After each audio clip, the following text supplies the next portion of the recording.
Hello there, dear friends, and welcome once again to the Relaxed Fantasy Review. As you can see, I'm having to revert to my old style of filming since schedule's been a bit rough and I'm having to film this while I'm at work real quick. Otherwise, I'm not going to get an upload out today. But we're continuing our series on the creatures in D&D, and we're talking about the CR-3 monsters today, specifically the NPCs, the creatures that players love to see. The CR-3 is when monsters start to reach levels that would enter the mid-tier of the game. We're talking these are creatures that could be compared to, level 5 characters that have extra attack, characters that have level 3 spells. These are creatures that could stand toe to toe with a party of these characters without too much struggle, and definitely would overpower a single one of them most of the time. The creatures on this list are either neutral, such as beasts and animals, or are intelligent creatures that fall under neutral or good territory. And if you run into any of them in your game, I recommend letting your DM know that you'd be interested in brokering an alliance. But before we begin, I'd like to remind you that Relax Fantasy Review has memberships. For just $1 a month, you can actually join the channel, and there's a join button below the video. And if you click on that, you get a little badge next to your name in the comments, and you earn my undying gratitude. Thank you so much for watching and for supporting me here on YouTube. Starting the list off, the Sapphire Dragon Wormling. We've been talking a lot about dragon wormlings the past few videos as we've entered their territory. This one comes from Fizban's Treasury of Dragons and is a gem dragon. It has an AC of 16, 45 hit points. It has a bunch of ways it can move. The reason I picked the Sapphire Dragon actually is for this reason. It's got a 30-foot ground speed, a 30-foot climb speed, a 60-foot flying speed, and a 15-foot burrowing speed, meaning that it can actually go straight through the ground and tunnel at a rate of 15 feet. It even has an ability called Tunneler, which allows it to go through solid rock at half of its movement speed. So it can move, like, in just 12 seconds through 15 feet of solid rock, which is insane. This thing tunnels like a purple worm would. It's got the spider climb feature as well, so it can go upside down on walls and the rest of it. Its bite attack is your standard +5 to hit, 1d10 plus 1d6 plus 3 damage. Its breath weapon, though, very powerful. It forces a con save against its enemies. The enemies take 4d10 damage and become incapacitated. So it is very, very powerful as breath weapons go. The dragon also has some inherent spell casting. It can cast Alarm and Tensor's Floating Disc, a couple, quality of life utility spells. And all in all, having one of these on your side would be incredibly valuable. Having any dragon on your side would be valuable, but this one, tunneling through solid rock or just through the ground, and having a breath that can incapacitate, premium ally. Moving back to the monster manual, we've got the giant scorpion. This is actually a pretty classic pick for creatures that are using polymorph or wild shape. And it's a standard yet strong animal. AC 15, 52 hit points, and a speed of 40 feet, and a multi-attack. It's got claws, 2 of them, where it has a +4 to hit, does 1d8 plus 2 damage with an automatic grapple, so it can very easily grab and maintain its grapple on creatures in the field. And it has a stinger. With a +4 to hit, 1d10 plus 2 damage is standard for an attack, but it also forces a constitution save, and on a fail, you take 4d10 poison damage, which is a lot for a single attack that has no recharge. That's as strong as the dragon's breath. All in all, having a battlefield controlling pet, which is what the scorpion would be, it would be a pet. If you can use animal friendship, charm animal, something like that, having an ally out of one of these, very helpful in battlefield situations. Speaking of animals, let's look at Bigby's Glory of the Giants, one of the newer books, at the giant goose. The giant goose is a large flying creature that you can ride. It's got an AC of 13, 60 hit points, very, very tanky, a speed of 30 feet, and a flying speed of 30 feet.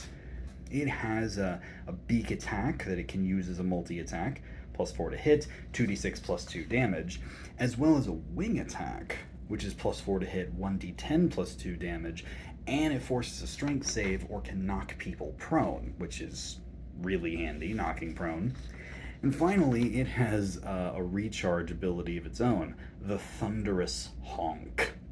Yes, the giant goose has come with the hyonkening. It forces a constitution save, and on a fail, you take 3d10 damage, plus you're deafened, so can't hear.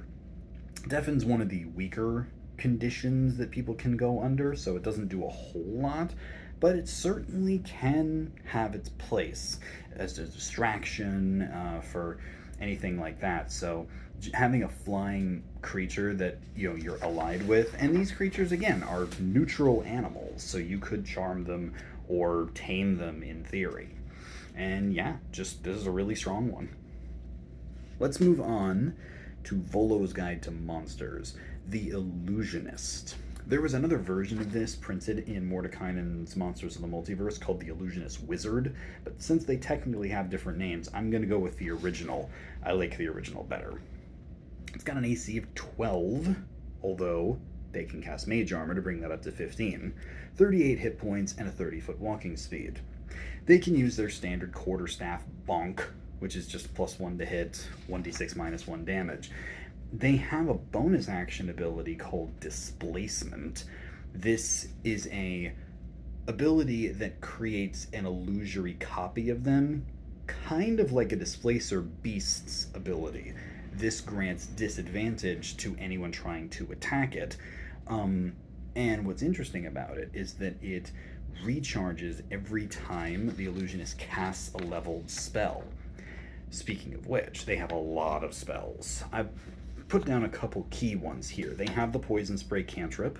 They also can cast Disguise Self and Magic Missile, 2 great first level spells, as well as Invisibility, Major Image, Phantom Steed, and Phantasmal Killer, really focusing on the illusion, which is part of the name. And illusion magic, especially when used against players, very, very strong. I think that having one of these guys on your side, however, since they're neutral, if you can pay off a wizard like this, I'd much rather bring one of these guys along than a band of mercenaries, because you can just major image up whatever it is you need to present a disguise self spell, and then of course Phantasmal Killer in the event that you actually get into a fight. There's a lot of value in these spells, but you may not necessarily want to take them as your player characters.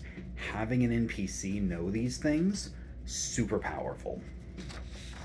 But let's just say that you're not looking for magic, you're looking for muscle. Out of the monster manual comes the Knight. The Knight in Shining Armor. This is an NPC that's a classic archetype, an AC of 18, 52 hit points, and a 30-foot speed. They have the Brave feature, making them giving them advantage on fear checks. And they have multi-attack, a great sword with a plus 5 to hit and 2d6 plus 3 damage, or a heavy crossbow with a plus 2 to hit and 1d10 damage. This is just your standard, strong, heavily armored fighter. And they have a leadership trait. This is similar to the Bless spell in that every short rest they can grant their allies plus d4 to their attacks and saving throws, which is exactly like the Bless spell, and it lasts for a minute, but there's no concentration required. It's just a leadership trait that they can do once per short rest, which is fantastic. So you have a heavily armored, hard-hitting, fighter-style NPC that also can do a Bless cleric-like effect. Win-win. This is a really, really clutch NPC, and honestly, makes sense to include in a game when you're adventuring, because these kind of knights are common. They're not hard to find.